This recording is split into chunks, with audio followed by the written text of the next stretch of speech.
Hi everyone, Tad Hargrave from Marketing for Hippies here, and today's video is about something provocative, turn on in marketing, or arousal in marketing. And here's where it comes from. I was talking with a client of mine last year sometime, and she'd signed up to go to a seminar, a marketing, kind of women's empowerment business seminar, and went in swearing she was not going to sign up for the coach. It was a free weekend. Swore she wasn't going to sign up for the coaching package that she knew would be offered towards the end. And in fact, met somebody else and said, I swear to God, I won't promise. And the other woman said, I won't either. So they both agreed, let's keep each other honest, and we're not going to sign up. They both signed up. And this woman, my client, regretted it after. She felt really bad, and she just wondered, how could I have signed up? It was a $10,000 kind of that level-ish of a program. How could I have signed up for this thing when I swore to God I wouldn't?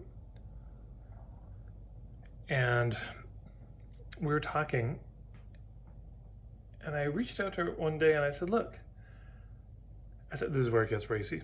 I said, you know how sometimes in some sort of a sexual encounter or an intimate encounter, you think, well, we're not gonna, and then you do. But it's because you both get so kind of aroused. And that, now sometimes that happens and both people sort of, glad it happened. But what can happen also is this gets used, one person wants to have that happen more than the other. And so they'll begin to do things to arouse the other person, in terms of physical contact or words or that type of thing. And I said, did you feel like it was something like that? Like that they tried to arouse you so that you would leave your logical thinking mind behind? And typical ways this is done, there's a lot of, you're so special, you're such an amazing group, you get it, you're so different than the ones out there, because you made this commitment to be here. There's a lot of love bombing, meaning they just shower you with affection and encourage you to shower each other with affection. So all the, I don't know, is it dopamine? One of those hormones gets boosted.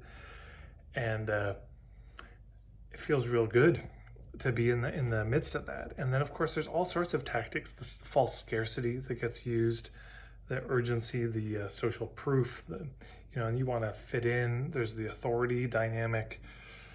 For more on these, you can read Robert Cialdini's book, Influence, the Psychology of Persuasion. So there are a lot of unconscious principles of persuasion that can kind of arouse one, can get one into this state of being turned on emotionally. And one makes a decision one regrets later. Anyways, I asked her, I said, did it feel like that? And she said, wow, yes. The more she thought about it, she said, that's exactly what it was. It was all turn on. It was all amping us up. And then, and I said, when you signed the contract at the end, did they slow you down? Did they walk you through the contract step by step? Did they say, let's just make sure you understand what you're getting into? Was there any filtering at all? And of course, the answer was no. So this is just something to be, I suppose, aware of when we go to events like this, to notice it. Wow, are they trying to get a response from me? To get me into this kind of a peak state.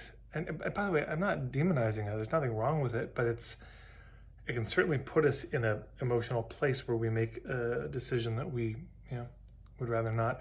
And I suppose the cynical part is, I'm really not knocking being in a elated, Tony Robbins peak state. I'm, celebrating, dancing, laughing, having a good time. Wonderful.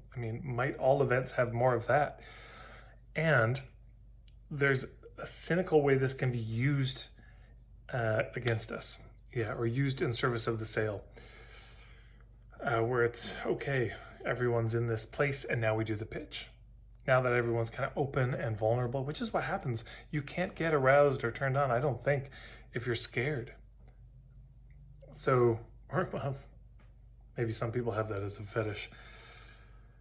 But you get what I'm saying. There's a certain amount of trust that starts to happen. We open up, we're vulnerable. And in that place, if the intention is to get the sale, then all of a sudden manipulation happens. Now, if the intention was to just get to the truth, some of that arousal might not actually occur. Some of that might not happen. They wouldn't use those tactics.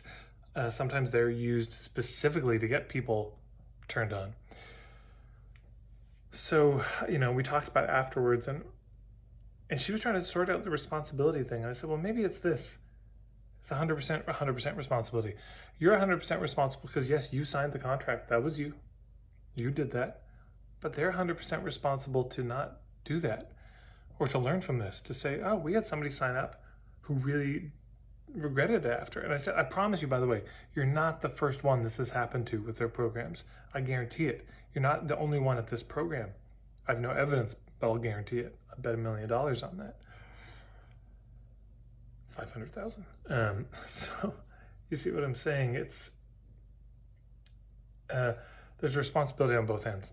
Responsible for us to walk into these things knowing that. I mean, sadly, that these things are used, but also, of course, immense responsibility on their side to not use these approaches to put us in a frame of mind where our logic checks out and we sign up. Because if you do that, my belief is, I made a video, I'll see if I can link it below. If you manipulate somebody into the sale, you are now on the hook and responsible for the outcomes or what happens to them, positive or negative, in a way that you never would be if you just let them make the decision themselves. It's just bad vibes. It's bad, dark magic to do this kind of stuff. And I've got a video about that I'll put below too. Anyways, I'd love your thoughts on this. If you've experienced this yourself, being at a workshop and looking back like, wow, they were doing that just so I would buy and spend money. And yeah, just any thoughts or questions you have, I'd love to hear. That's all for today. I hope you're doing well. Take care.